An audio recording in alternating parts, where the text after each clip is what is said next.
Rome is the world's first superpower. But it doesn't start that way.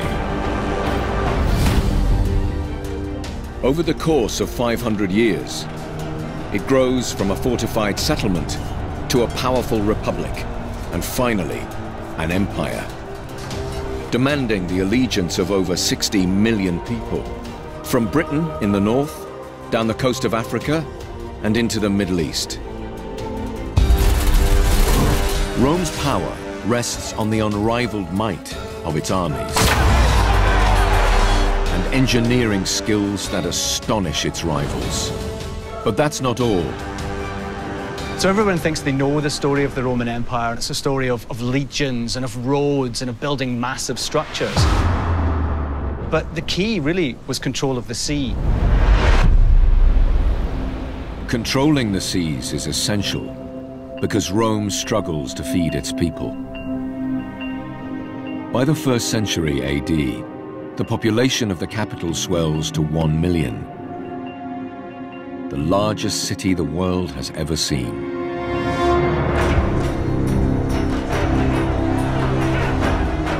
And if those people go hungry, they riot. Well, Rome was dependent on obtaining about 150 to 300 million tons of grain annually to keep the population fed. If you were an emperor, you wanted to be seen as someone who was providing for the population. So really, without that grain coming in, they couldn't hold on to power. How the emperors managed this has long puzzled historians. But now, buried underground and miles inland, an extraordinary discovery could unlock the mystery. Rome's challenge isn't shipping grain from the empire. It's getting it to the city itself. And the most obvious route to Rome, the river Tiber, is too shallow for merchant vessels.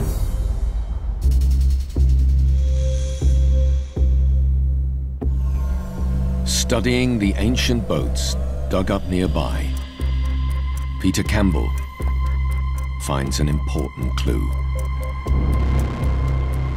Rather than having a V shape, as you would have with a seagoing ship, this actually has a relatively flat bottom, which would have allowed it to travel in much shallower waters. It was used within the harbor and up the Tiber. This vessel is an important piece of the puzzle in the network that connected the ocean to the city. The harbor lies more than a mile from the banks of the Tiber. How could a cargo-carrying vessel reach the river? Peter consults the archaeological surveys and spots a set of parallel lines near the hexagonal basin. They look like the remains of a man-made channel. The data reveals a major canal system connected Portus Harbor to the Tiber. An astonishing feat of Roman engineering.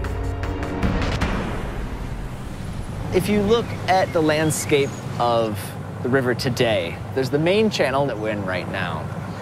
But in the past, there would have been multiple other canals, and we've only recently discovered those others through geoarchaeology.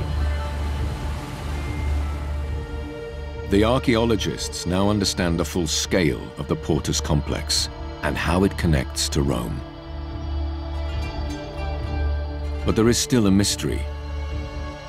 At the heart of the port, beyond the vast main harbor, lies the huge enclosed hexagonal basin. Apparently unique in the ancient world. But what was it for? Today, from the surface, it seems like an ordinary lake. But by using the latest computer visualization techniques, we can look deeper.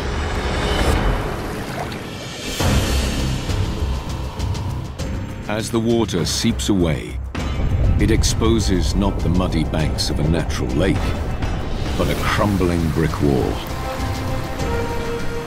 Similar walls support the other sides of the hexagon. And then, something startling. A white block with a hole through the center. One of dozens protruding from the brickwork. Close by, the remains of a column. And just visible on it, Roman symbols for the number 23.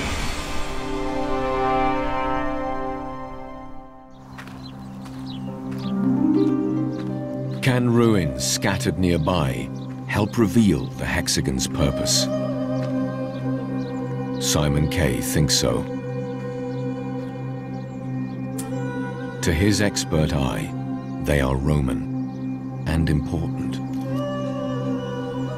We're currently standing in one of the largest surviving buildings from Portus. The thick walls, large enclosed space, and a wide opening all point to one thing. These are warehouses. Warehouses designed to store the most important commodity in the Roman Empire, grain for the people of Rome. They are the largest place of grain storage in the whole Portus complex, making them the largest grain warehouses in the Roman Empire.